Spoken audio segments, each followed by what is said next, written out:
یا مهدی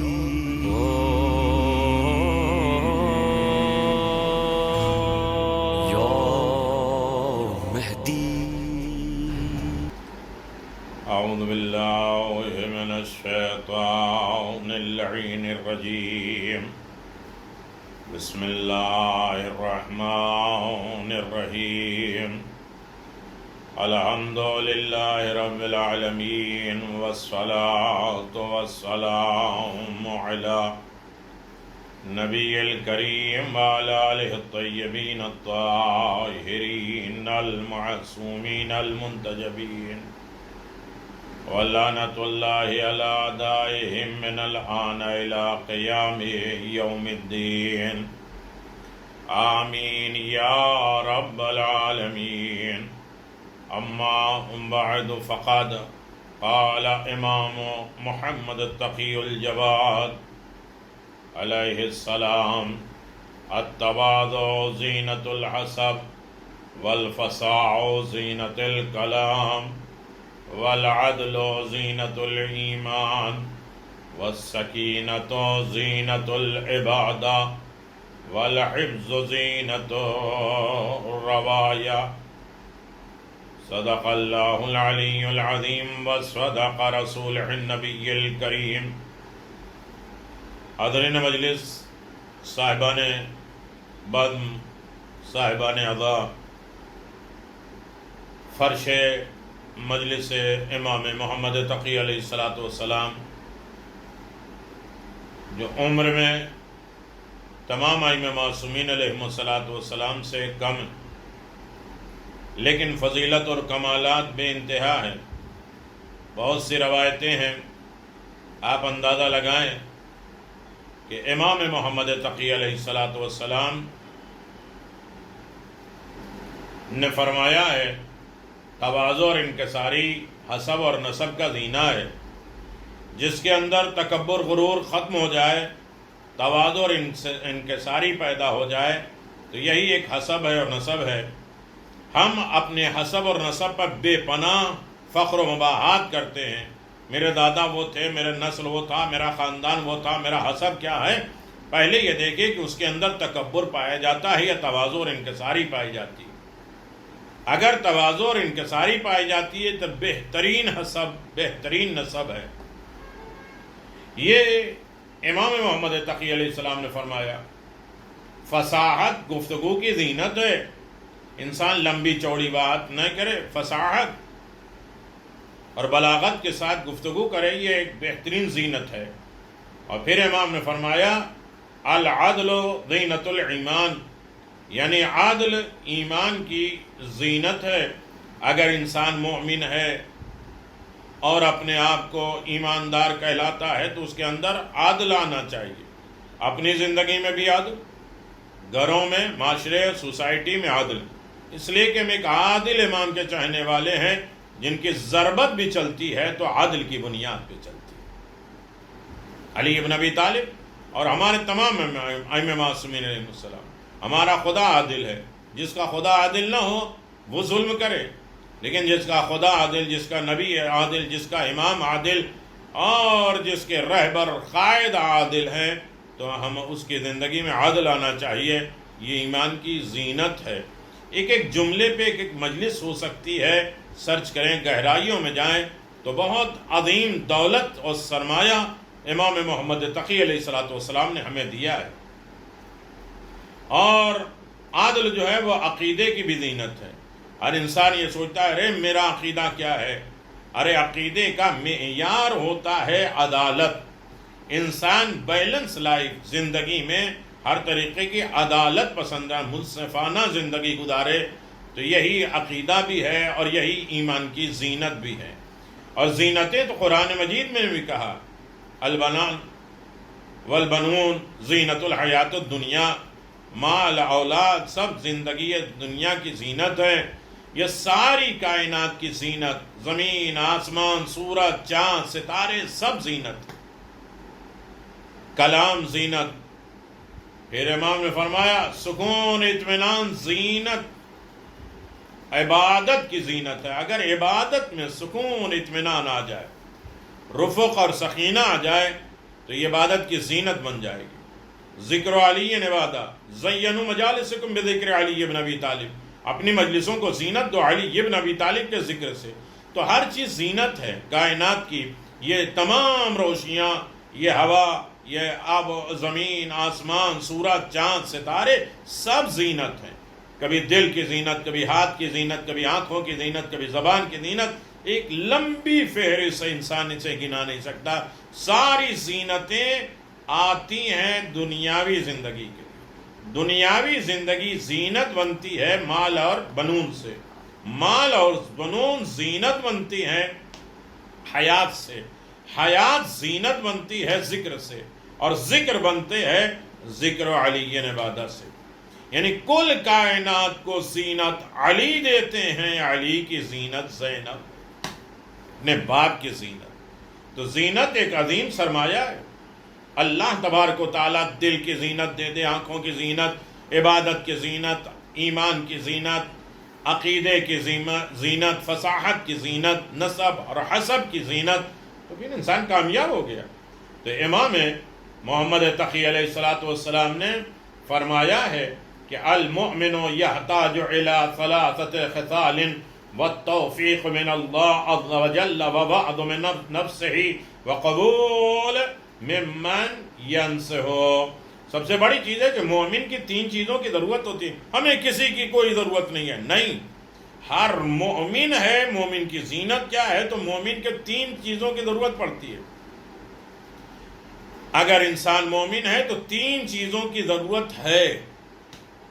ایک یہ ہے کہ مومن محتاج ہوتا ہے تین چیزوں کا۔ ایک ہے اللہ کی توفیق، کتنے بھی تڑپ تڑپ کر لیں، اگر توفیق الہی، توفیق امام نہیں ہے تو انسان کچھ نہیں کر سکتا۔ تو مومن احتیاج رکھتا ہے، مومن کو ضرورت پڑتی ہے، مومن محتاج ہوتا ہے توفیق الہی کا۔ اور پھر امام فرماتے ہیں مومن کو ایک ضرورت ہوتی ہے کہ اسے کوئی واعظ کرے، نصیحت کرے، ڈرائے، بتائے، متوجہ کرے، رغبت دلائے، شوق دلائے۔ کوئی نصیحت کرنے والا بھی مومن کے لیے ہونا چاہیے۔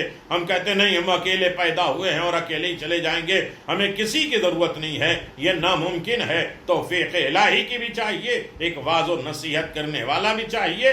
اور یہیں پہ اکتفا نہیں کیا، امام نے فرمایا کہ یاد رکھو ایسی نصیحت کرنے والے کی صلاحیت قبول کرنے کا، ایسا مومن کا دل ہو کہ وہ نصیحت کو قبول بھی کر سکتا ہو۔ ایسا نہیں ہاں آپ سے زیادہ جانتے ہیں، چھوڑیے جانے دیجئے، یہ در چھوڑو وہ در چھوڑو، ہر وقت روکتے اور ٹوکتے رہتے ہیں۔ تو توفیق الہی کی ضرورت ہے، کوئی اسے متوجہ کرنے والا آدمی چاہیے، اور ایسا دل ہو جو نصیحت کو قبول کر سکتا۔ اگر یہ بظاہر یہ تین ہی جملے پر بات مکمل ہو جاتی تو بات ہو جاتی، لیکن چونکہ ہر امام ہمارے لیے امام ہے، ہر امام چاہے وہ عاشور کا محرم ہو، چاہے 29 ذی قعدہ امام محمد تقی کی شہادت ہو، ہر امام کا غم ہمارے لیے غم ہے، ہر امام کی خوشی ہمارے لیے خوشی ہے۔ یہ غلط ہے کہ یہ بڑی ولادت ہے، بڑی شہادت ہے، 3 شعبان آ جائے تو ہم گھر کو سجاتے ہیں، 13 رجب آ جائے تو ہم کہتے ہیں ہونا چاہیے، کرنا چاہیے، لیکن اسی طرح باقی اماموں کے لیے بھی ہمیں خوش ہونا چاہیے۔ ایسا نہیں کہ گھر میں کسی کو معلوم ہی نہیں کہ آج ہمارے امام کی شہادت اور ولادت ہے۔ تو ایسا اہتمام وہ امام جن کے فضائل و کمالات بے انتہا ہیں، جیسا کہ اگر انسان متوجہ ہے تو امام تمام انسانی کمالات کے حامل ایک مکمل انسان ہوتا ہے، تمام کمالات جامع طریقے سے اس کے اندر پائے جاتے ہیں، اس میں کسی طرح کا عیب نقص نہیں پایا جاتا۔ یہ عصمت کے لیے لازم ہے، یہ بحث عصمت کے لیے نہیں جا رہے ہم، لیکن ایک امام میں سارے کمالات بدرجہ عدم موجود۔ جب کسی شخص کی امامت کی دلیل سے ثابت ہو جائے تو اس کی ذاتی کمالات بھی خود بخود ثابت ہو جائے گی۔ اس لیے علم، تقوی، فضیلت، عبادت، اخلاق، ان تمام چیزوں کی زینت امام محمد تقی علیہ السلام۔ ہر قسم کے گناہ اور برے اخلاق سے پاک اور منزہ ہونا امام کے لیے ذاتی طور پہ ضروری ہے۔ میرے عزیزو، امام عظیم شخصیت کے مالک ہوتے ہیں، اور یقیناً بہت سی دلیلیں ہوتی ہیں۔ یقیناً امام کے صفات اور کمالات میں پہلا سبب آپ کی عمر مبارک 25 سال سے زیادہ نہیں تھی۔ یعنی کسی کی فضیلت کی ضرورت نہیں ہے کہ انسان بزرگ ہو، 60 70 100 سال کا ہو۔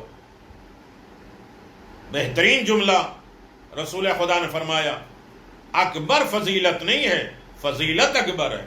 بہت سے لوگ بڑے ہونے کو فضیلت سمجھتے ہیں، جبکہ فضیلت ہی سب سے بڑا ہونا۔ چاہے گہوارے میں بچہ بول دے، ماں کی گواہی دے دے، آواز انی عبداللہ وآتانی الکتاب وجعلنی نبیا، گہوارے میں کجلے اجدر کو چیر دے، فضیلت بڑی ہوتی ہے، بڑائی فضیلت نہیں ہوتی ہے۔ صلوات بر محمد، جو حضرات اشارے میں بات پہنچ رہے ہیں۔ 25 سال کی عمر اور جوانی ہی میں آپ کی شہادت ہو گئی، اس لیے آپ کے فضائل اور کمالات، آپ کی احادیث لوگوں کے درمیان بیان نہیں ہو سکی، لیکن پھر بھی بہت سرمایہ امام محمد تقی نے دیا ہے۔ آج بھی آپ کے روضے سے رزق اولاد تقسیم ہوتی رہتی ہے۔ امام رضا علیہ السلام نے بھی بڑی خصوصیت بیان کی ہے اپنے بیٹے محمد تقی کی۔ محمد تقی علیہ السلام کے سلسلے میں باقی ائمہ معصومین نے بھی بہت فضائل بیان کی ہیں۔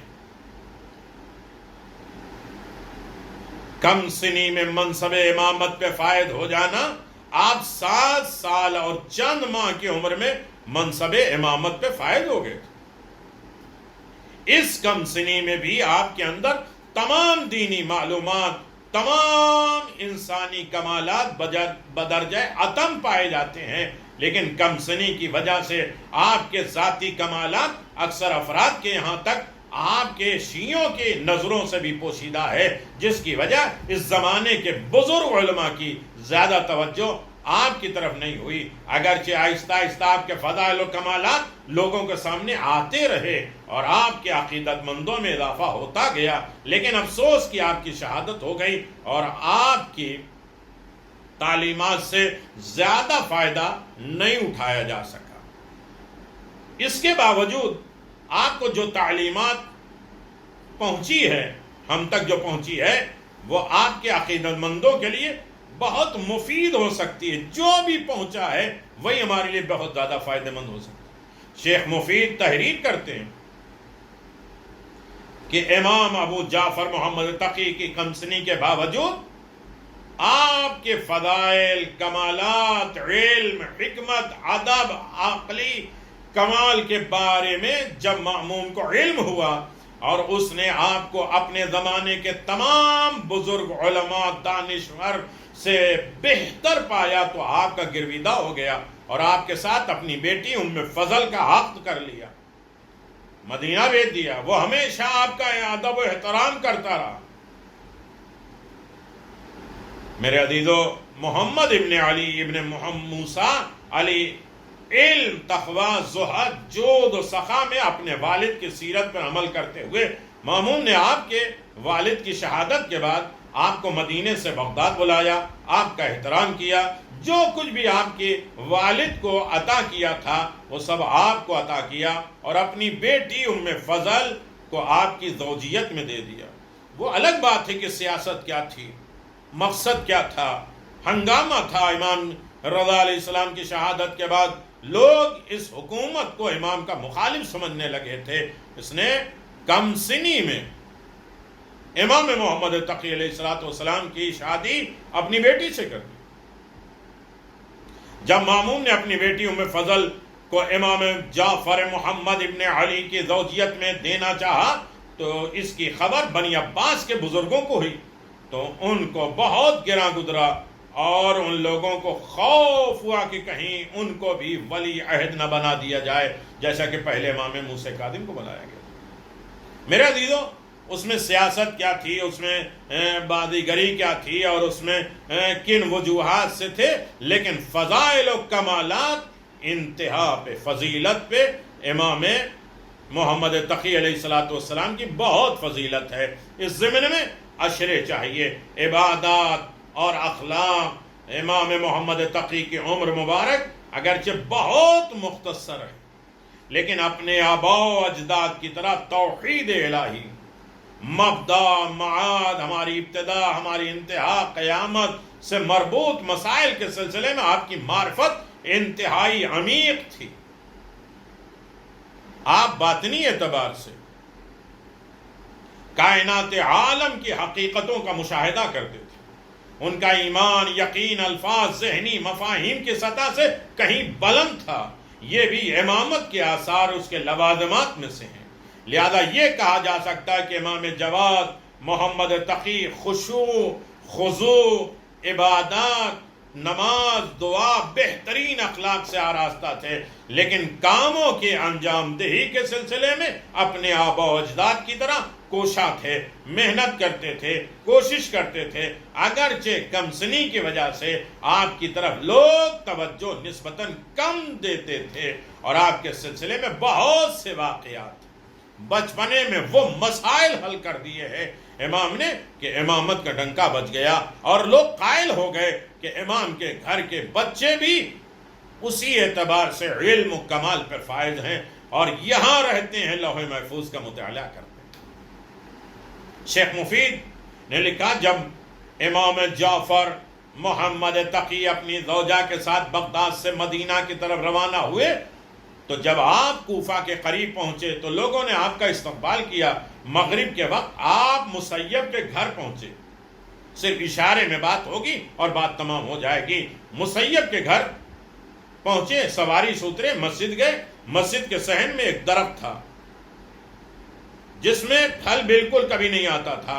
آپ نے پانی منگوایا، اللہ اکبر، امام نے پانی منگوایا، اس درخت کے پاس وضو کیا امام علیہ السلام نے، نماز مغرب لوگوں کے ساتھ جماعت کے ساتھ ادا کی۔ پہلی رکعت میں الحمد اور اذا جاء نصر اللہ پڑھا، دوسری رکعت میں الحمد اور سورہ قل هو اللہ پڑھا، دو رکعت کے رکوع سے پہلے قنوت پڑھا، پھر تیسری رکعت پڑھ کر تشہد السلام پڑھا، اور اس کے بعد کچھ دیر بیٹھے ذکر الہی کرتے رہے، اور پھر 4 رکعت نماز نافلہ مغرب دو کر کے ادا کیا، تعقیبات پڑھی، 2 سجدہ شکر بجا لائے، مسجد سے باہر تشریف لے گئے۔ جب لوگ اس درخت کے پاس دیکھ گئے تو دیکھا امام جعفر محمد تقی کے وضو کی برکت میں اس میں پھل آ گیا۔ امام علیہ السلام نے بھی فرمایا، محمد تقی علیہ السلام کے بہت سے واقعات ہیں کہ وضو طب ہے، جسمانی اعتبار سے بھی فائدہ مند ہے، روحانی اعتبار سے بھی۔ امام محمد تقی علیہ السلام نے فرمایا، جب کوئی دعا پوری نہ ہوتی ہو تو مستحب وضو، 86 چیزیں ہیں وضو میں، مستحب وضو کے ساتھ دعا مانگو، یقیناً پروردگار قبول کرے۔ لوگوں نے اس پھل کو کھایا، انتہائی میٹھے مزیدار کھایا، اور اس میں گٹلی اور بیج بھی نہیں، پورا کھا گیا۔ اب جو عام طریقے سے نہیں بیان کیا جاتا وہ میں آپ کی خدمت میں بیان کرنے کی کوشش کر رہا ہوں۔ امام نے مناجات پڑھی، بہت سی مناجات ہیں امام محمد تقی علیہ السلام کے، آج کے دور کے اعتبار سے، آج کے مشکلات کے اعتبار سے، آج کی دشواری، تنہائی، مشکلات، ڈر، خوف، مسائل، اپنی تمام چیزوں کو انسان مانگ نہیں سکتا، ہماری طرف سے امام نے پروردگار سے مانگا اور ہمیں تحفہ دیا، ایک عظیم ترین مناجات، مناجات امیر المومنین آپ نے سنا، مناجات امام زین العابدین سنا، مناجات جناب سیدہ سنا، مناجات امام زمان سنا ہے۔ آئیے آج مناجات امام محمد تقی علیہ السلام سے، پوری تو نہیں پڑھ سکتے لیکن چند جملے ہیں۔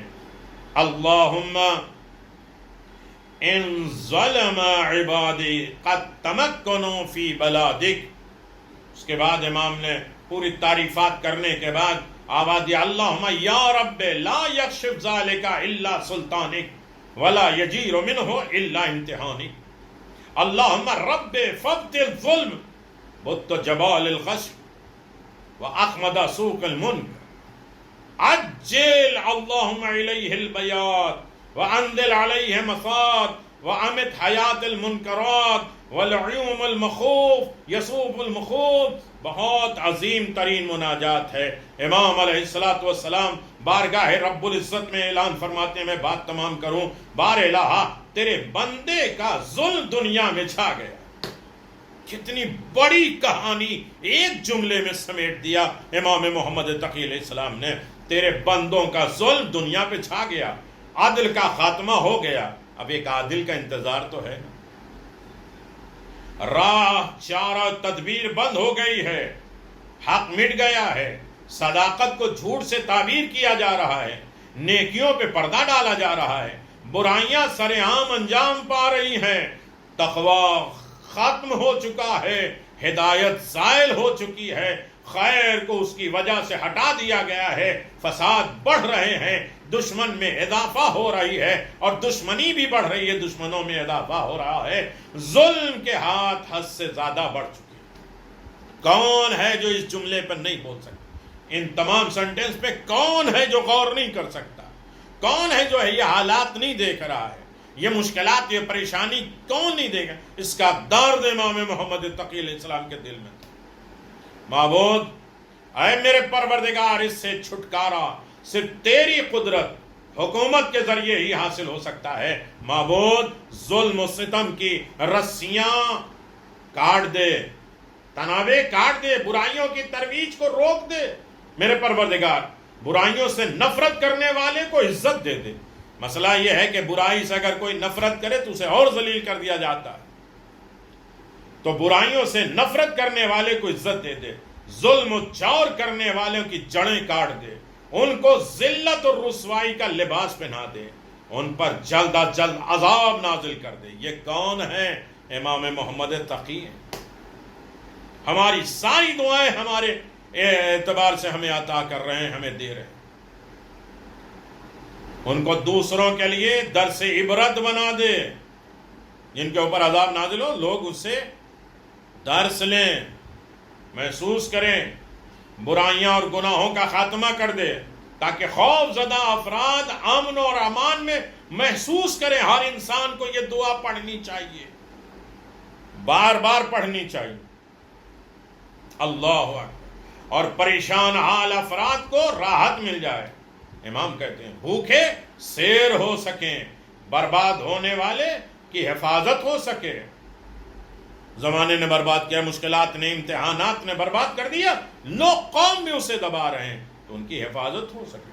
بے پناہوں کو پناہ گاہ مل جائے، تیری اطاعت سے سر پھرے لوگ دوبارہ تیری اطاعت گزار بن جائیں. جو تیرے منکر ہو گئے ہیں، تیرے مخالف ہو گئے ہیں، چلے گئے ہیں، ان کو بھی تیرے در تک پہنچا دے، تیرے اطاعت گزار ہو جائیں.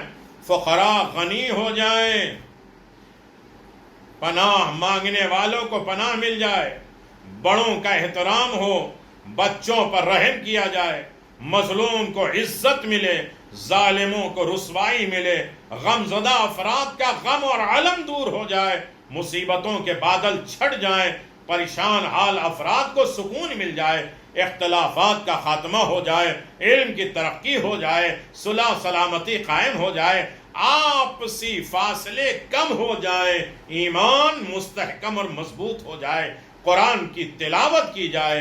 بے شک تو بہترین حاکم، فیصلہ کرنے والا ہے، نعمتیں دینے والا ہے اور احسان کرنے والا ہے. یہ امام محمد تقی علیہ السلام کی مناجات تھی. امام علیہ السلام نے اس مناجات کے ذریعے دنیا کو آواز دیا، دنیا والو امام ناصر ہوتا ہے، امام ہی مددگار ہوتا ہے. امام کو بلاؤ تو صحیح، امام کو پکارو تو صحیح، امام ہر عالم میں تمہاری نصرت اور مدد کرنے کے لیے آتے ہیں. میرے عزیزو، وہ امام جو ایسے وقت میں 25 سال کی عمر میں، 7 سال کی عمر، ام فضل کی عمر 9 سال، زبردستی عقد کر دیا گیا. ام فضل نے زہر دیا، بہت سی چیزیں بدلیں، حکومتیں بدلیں. معتصم نے دعوت کی حیلے سے آپ کو اسرار تمام اپنے گھر لے جا کر طعام، کھانا، زہر آلود کھلایا کرتے ہی زہر کا اثر معلوم ہو گیا. جب آپ دولت خانہ تشریف لائے تمام بدن پہ زہر کا اثر پھیل گیا اور آپ نے شہادت پائی. ایک روایت میں ہے کہ معتصم نے ابشورہ زہر آمیز ماں برف اشکانی غلام کے ساتھ بھیجا.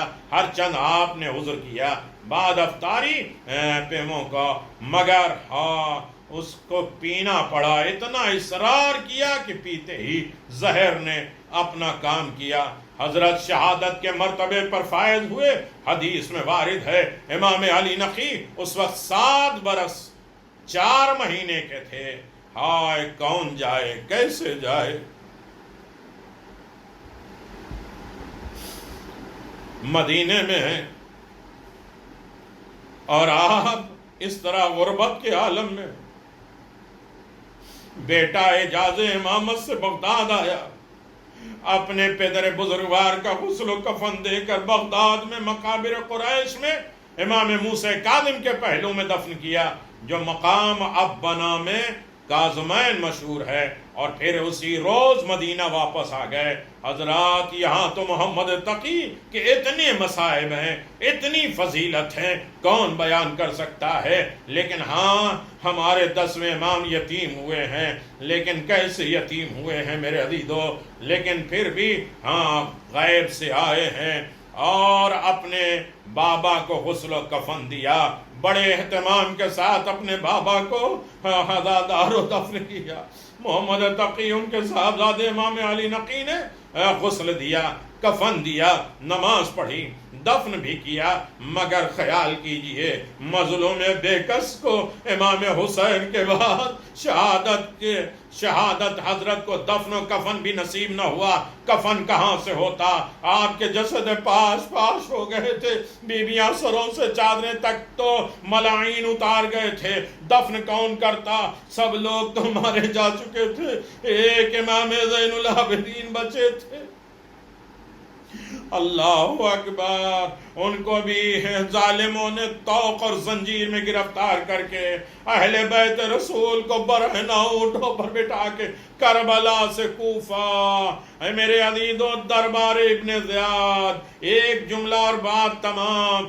راوی کہتا جب اہل بیت رسول دربار ابن زیاد میں داخل ہوئے تو پہلے اس ملعون نے امام حسین کا سر مبارک طلب کیا، سامنے اپنے تشت طلا میں رکھوایا. وہ شکیز سر بریدہ کو دیکھتا تھا اور ہنستا تھا. ہاتھ میں اس کی ایک چھڑی تھی اور انہیں دندان مبارک پہ پھیرتا تھا. لقد اسرع شیب الیک یا ابا عبداللہ، اے ابا عبداللہ تم جلد ضعیف ہو گئے. یہ بے ادبی اس شقی کی دیکھ کر زید ابن ارقم بولے اے ابن زیاد کیا غضب کرتا ہے، ارے چھری ہٹا دے.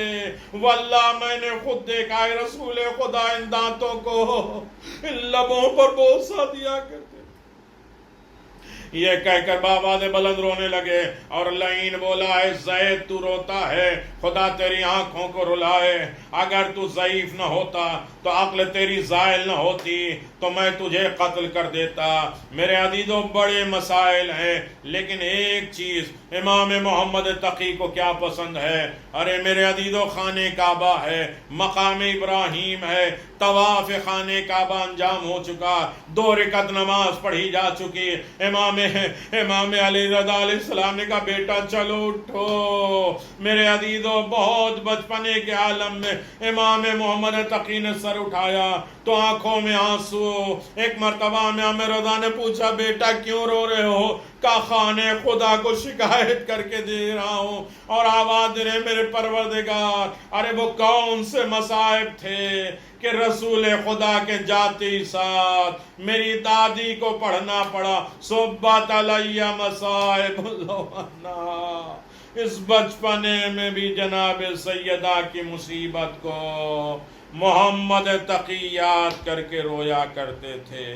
جس کا جنازہ اٹھا 25 سال کی عمر میں غربت میں جنازہ اٹھا، بیٹا کے دفن کر رہا ہے. آج محمد تقی کے نام پہ یاسین پڑھ کے جو ہدیہ کرتا ہے اسے رزق ملتا ہے، اولاد ملتی ہے. امام محمد تقی تمام معاملات کے ذمہ دار ہیں. بہت سے مشکلات ہیں جو در محمد تقی پہ طے ہوتی ہے. خدا ہم سب کو محمد تقی علیہ السلام کے چاہنے والا مطیع و فرما بردار بندہ بنا دے. امام کے احکام پر عمل کرنے کی دولت عطا فرما. مشکلات و پریشانی میں ہمیں نجات عطا فرما. دکھ درد سے ہمیں محفوظ فرما. ربنا تقبل منا انک انت السمیع العلیم بحق محمد و آلہ الطیبین الطاہرین. خداوند عالم اس مصائب کو، مجلس کو امام زمان کی خدمت میں پرسا کے طور پہ پیش کرتے ہیں. خدا سے قبولیت کا شرف عنایت فرمائے. تمام مومنین کی خدمت میں پرسا پیش کرتے ہیں اور اپنی تمام حاجات کو امام کی خدمت میں پیش کرتے ہیں. ہم سے زیادہ ہمارے حالات کو امام جانتے ہیں. جو ہمارے لیے بہتر اسے عطا فرما، جو بہتر نہ اسے رد فرما. کل سے پھر انشاءاللہ آخرت کی منزل شروع ہو جائے گی. آپ حضرات جس شوق اور ذوق کے ساتھ اسے ملاحظہ فرماتے تھے، آمادہ ہوتے تھے اپنے مرحومین کے لیے اور اپنے بچوں اپنے گھر والوں کو دکھاتے تھے اپنی تیاری کے لیے، اسی طرح سے پھر آمادہ ہوں. انشاءاللہ یہ سلسلہ جاری رہے گا. السلام علیکم ورحمۃ اللہ وبرکاتہ. الا لعنۃ اللہ علی قوم الظالمین. انا للہ و انا الیہ راجعون. یا محمد تقی اللہم عجل